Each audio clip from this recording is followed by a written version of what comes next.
Assalamualaikum. Ini kita sambung lagi borak-borak kosong, buah-buah kosong hari ni. Maring ni video kedua lah kiranya. Semalam kita kisahkan tentang masalah niaga offline. Sekarang ni dah berubah akibat daripada ada evolusi baru, orang beli dengan online lah ni sekarang ni. Jadi bila cerita bab niaga ni sebenarnya balik pada basic yang satu je. Itu traffic. Kalau kita kat online biasa dengarlah traffic, sama juga dengan offline. Dia nak kena ada traffic. Kalau tak ada traffic, macam mana nak berniaga? Traffic tu pengunjung lah. Kan yang kita nak beri tawaran tu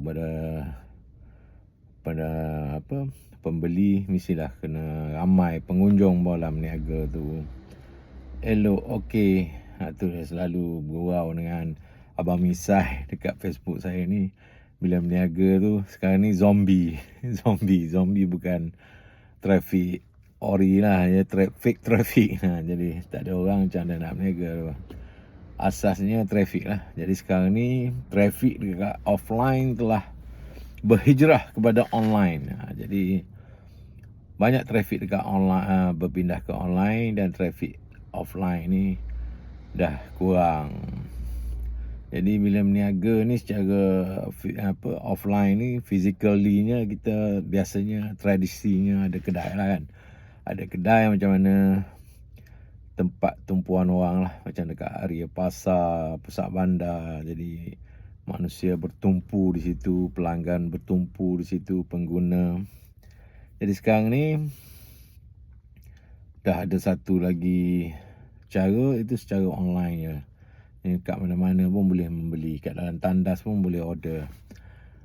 Jadi offline ni dia sebenarnya ada banyak jugalah. Salah satunya niaga kedai fizikal, tunggu pelanggan datang, dan ada juga yang kita panggil sebagai penjaja, direct sale. Kita pergi cari traffic, cari orang untuk mendapatkan sale. Yang ni pun satu cara yang unik lah. Sekarang ni kalau kita nak tengok macam mana penjaja, banyak sekarang ni beralih dekat traffic light. Itu sebagai penjaja lah tu kan. Dia pergi jaja dekat kereta ke kereta, nak niaga barang dia, barang jual air lah, jual kopok lah, macam-macam lah. Jadi bukan apa, satu saya nak kongsi tentang bila cerita bab penjaja ni. Kalau orang kata dia jaja lah. Bila penjaja ni dia pergi cari pelanggan, macam direct sale, kita cari pelanggan, bukan pelanggan cari kita. Tapi yang uniknya, biasa lah bila kita sebut penjaja ni, ramai lah faham lah penjaja lah. Biasa semua orang boleh buat penjaja. Tapi saya nak kongsi satu kaedah penjaja yang sistematik. Kita nampak penjaja ni macam low class, tapi dia sebenarnya ada satu company di Kanada tu telah merubah satu sistem untuk penjaja ni, ataupun sales direct ni, menjadi satu sistem yang boleh menjana keuntungan yang besar lah. Boleh menjadikan satu empire perniagaan.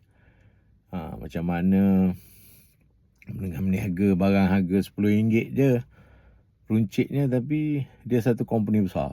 Company ni berasal dari Kanada. Jadi saya nak cerita ni ada pengalaman sendiri dan macam mana saya involve dengan company ni. Okey, kita sambung dengan video seterusnya nanti, macam mana saya terjebak dengan menjadi penjaja, table to table, door to door. Okey, terima kasih. Assalamualaikum, dan terima kasih kepada yang sudi komen. Kalau nak komen, nak tanya soalan, boleh komen dan tanya soalan. Sekarang buat masa sekarang satu video tu belum banyak lagi lah, pasal mungkin tak ada haters lagi. Bila dah view tinggi, traffic tinggi, ramai haters, mungkin ramai lah yang komen. Okey, Assalamualaikum.